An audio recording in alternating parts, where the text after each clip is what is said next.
bên trái, không có chân ở bên này, không mũi chân ở bên này, bùi. Tiếp tục cố làm đầu này chân phải đi xuống, hai tay thân tay mắt nhìn đi, hai tay xuống, vòng tay sáu, chân trái chân thẳng, hai tay thân tay đi nhìn án, giờ nhìn xuống, cố làm đầu này đảo xuống. Tiếp tục hai này, thì gập hai tay lên, mong xuống một chút, chân trái bùi bên trái, vai về sau mắt nhìn lên, thở ra tay xuống, chân trái chân thẳng, chân trái chân bàn chân lên, thân hai tay nhìn xuống đảo xuống. Bây giờ một lần, thì gập hai tay lên, mông xuống một chút, khi ta đi xuống and mắt nhìn lên giữ. Ai hồ về đau lên mắt nhìn thẳng, sao? Có làm được nhẹ chân phải đi xuống, 5, khi ta đi xuống, 4, 3, 2, 1, hô ra hai tay xuống. Chân trái chân thẳng, chân phải gập trên đi đôi nét, thân hai tay nhìn xuống đau xuống. Ai hồ bên có đau xuống này, hai tay về sau đăng tay, không đau xuống này, thân tay ok rồi, giữ sao, chân trái chân bàn chân lên, 5, chân trái chân thẳng, 4, 3, 2, 1, chân về sau, dần dần đôi chân, bây giờ chân phải, thì thò ra tay phải thân đây chân phải, hai tay lên, hai tay lên, hai tay thân tay mắt nhìn thẳng, có làm được như vai về sau mắt nhìn lên, mông xuống, chân phải gối bên phải, thò ra hai tay xuống, chân phải chân thẳng, chân phải chân bàn chân lên, thân hai tay nhìn xuống, ai làm được này đảo xuống. Tiếp tục hai lần, thì chân phải gấp, mông xuống, hai vai về sau, khi ta bình thường mắt nhìn lên, vai về sau, thò ra hai tay xuống, chân phải chân thẳng, thân hai tay,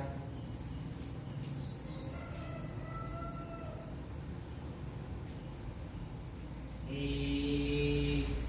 hai tay lên, bây giờ giữ cái này, hít vai về sau, giữ sao, khi ta bình thường tập trung không, 5, mông xuống, 4, đau gối đau lưng tập ít, 3,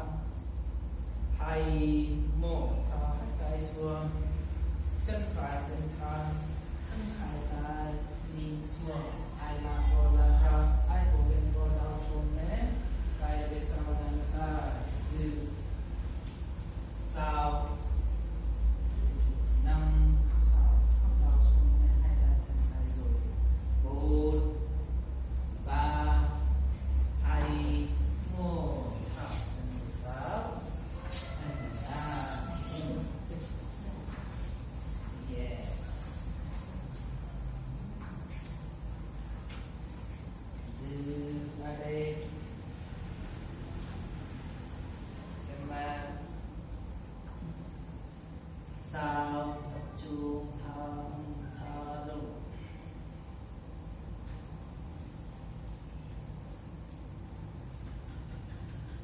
5, từ thở, 4, 3, 2, and 1, ok rồi. Bây giờ mắt ở đây, hai đôi open knees, hai chân đặt ở đây, tiếp tục đặt hai tay, đôi xa, chúc bài ở đây một, chúc bài ở đây hai vai xuống, nhưng mà thầu giờ 1 phút, ok. tứ không đau vui tất cả hộp bên tam được yên mặt một tập trung thong thả lục hai ba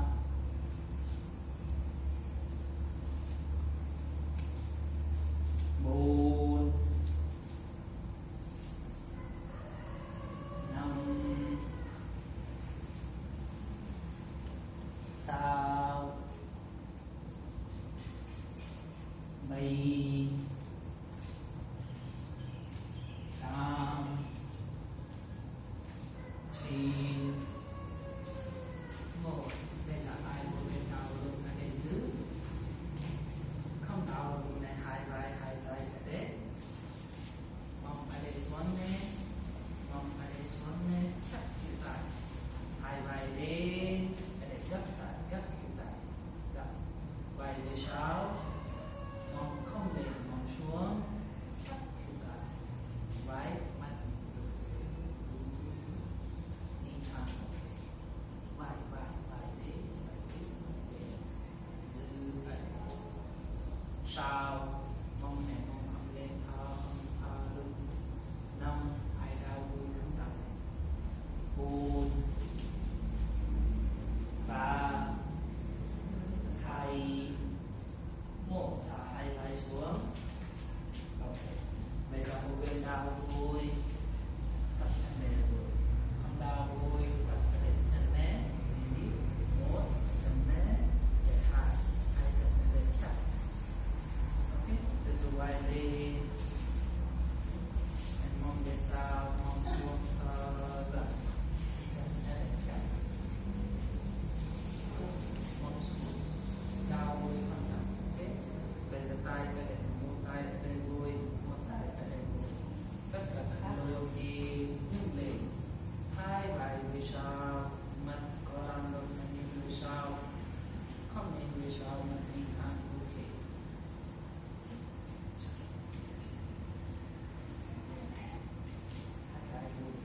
sao đúng rồi đau vui tập ít năm đau vui không làm đâu không tập bốn ba hai một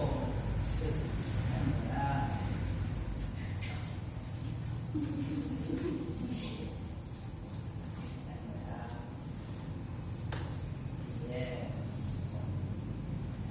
sao đi vương năm tập trung bốn ba hai một. Ok, bây giờ mong lên hai chân chung về sau gót chân lên xuống lên một hai ba bốn năm sáu bảy tám chín một đi chân trái chân lên cao chân trái gấp tô ra chân trái bên phải mông xuống một bên đau luôn nè để chân phải vui xuống một bên đau lên chân phải vui xuống xong thế rồi đau lên chân phải vui xuống chân trái ở đây thẳng không đau luôn nè chân trái gấp chân phải thẳng. Ok, ai làm đâu nè thì chân trái bốn chân lên và đó đấy tay ở đây một chút xoay tay thì bảo móng lên tay trái lên có làm đâu nè chân trái một chân lên tay trái một chân trái không làm đâu không sao sao năm bốn ba hai một thả hai tay xuống hai chân khác đi vào chân trái chân lên cao tháo ra chân trái chân hai tay chân phải gửi xuống. Ok, ai hồ bên tập rất tốt nè tay trái cái đây chân trái đúng tay phải một bên là chân phải em từ từ xoay vào này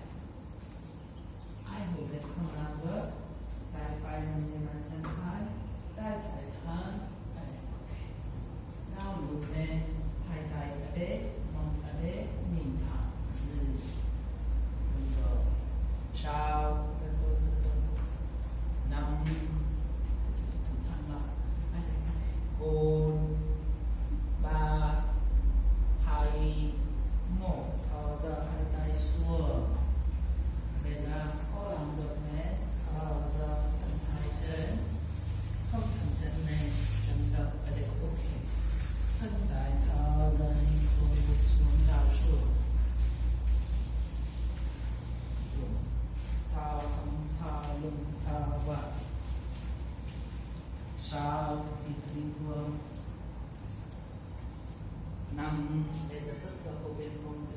bên phải, 4 3 2 1 từ vai lên, bây giờ tay chạy lên hít một cái, hai co thẳng bằng bên này, hai tay lên, hai tay chậm tay, có hai tay lên nhé, hít vai về sau mặt mình lên, giữ sau 5 4 3 2 1 thả hai tay xuống, bây giờ chân trái chân về sau, hai chân chút về sau,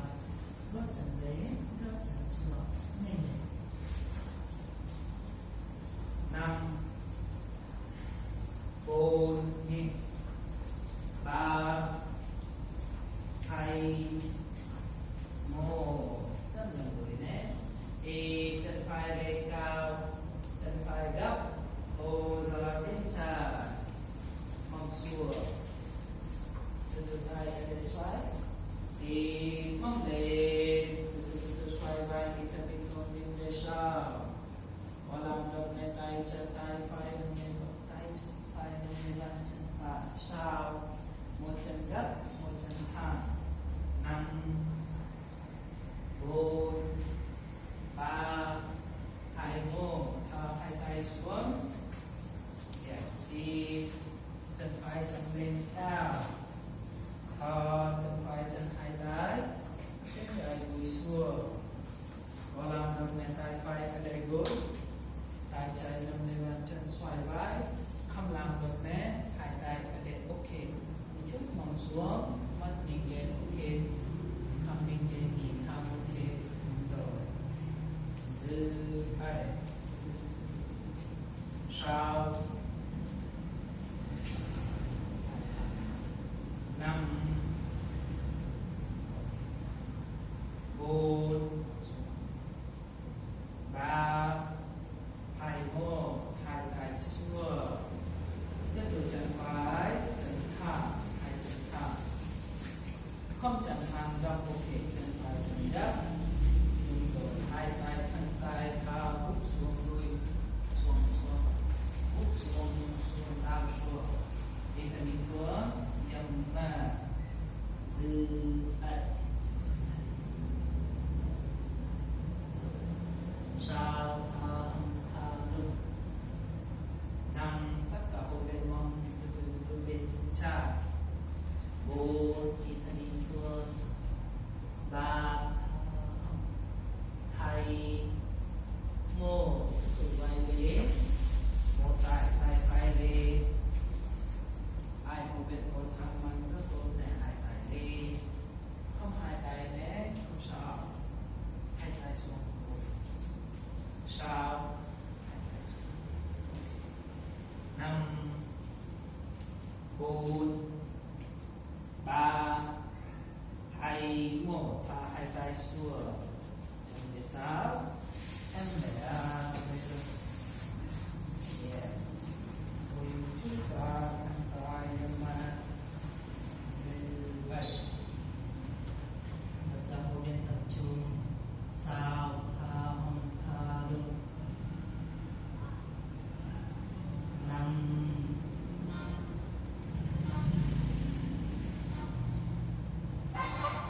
4 3 2 and 1 ok, dừng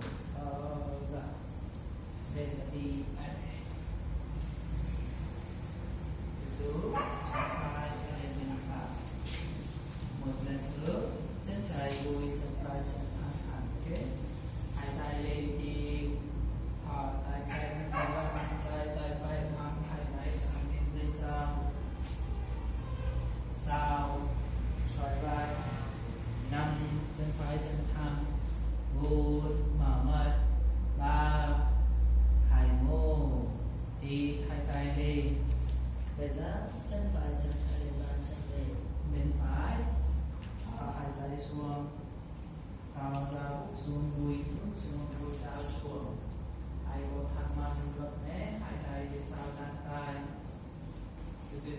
xoay vai dư vẻ sao 5 4 3 2 1 hai tay lên thao ra hai tay xuống bây giờ từ từ chân thao ra chân phải bên phải hai tay gập tay xuống lưng nét thả lưng thấp mình xuống thả lưng mắt nhìn thẳng đặt cả một lần nữa chân gối chân phải chân thẳng sau 5 4 3 2 1 tutup mồm lên thì đây là chân phải chân thẳng bàn chân xuống chân trái gập trên bi đục hai tay xuống tay của chúng ta thì mắt nhìn thẳng hai tay xuống open down luôn open là đi luôn cái đây dư ai làm được nhé tôi chân trái chân lùi đi mong lên nhé yes dư ở đây hai vai xuống sau chân trái một chân 5 4 3 2 1 thả đuôi xuống thu mông xuống chân yes mông xuống bây giờ ai của bên đào đúng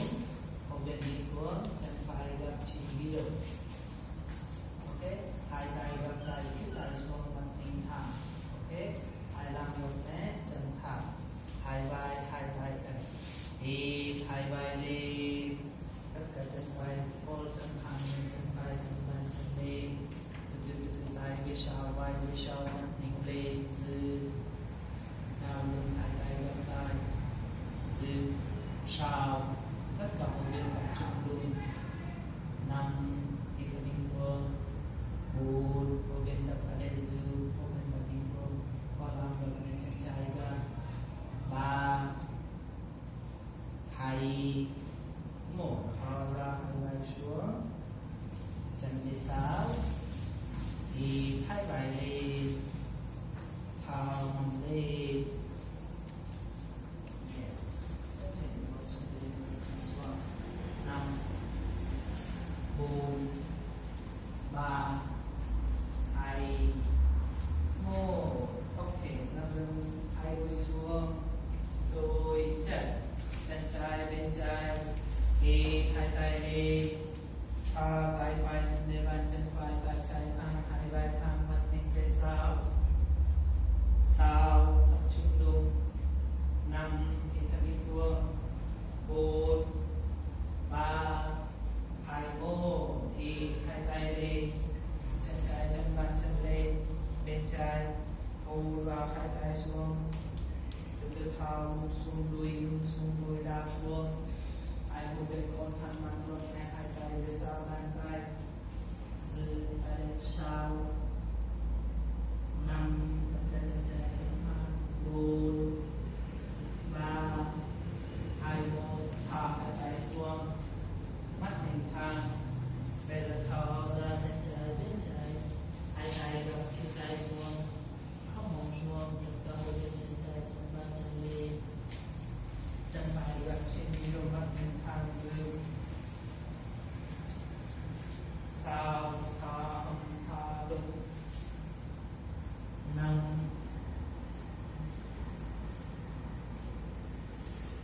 4 3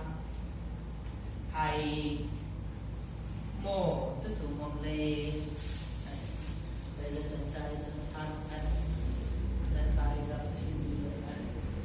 hai tay thâu ra hai vai xuống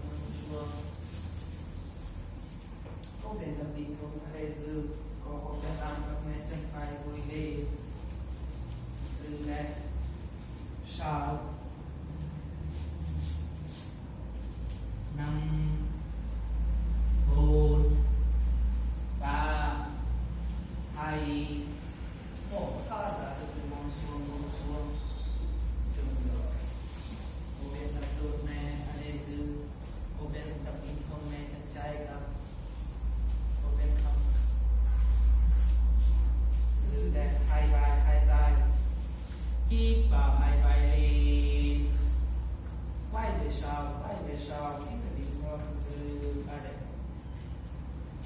sao tất cả hồ viên tập trung luôn năm khi ta đi qua bốn có làm được nên từ chân phải gặp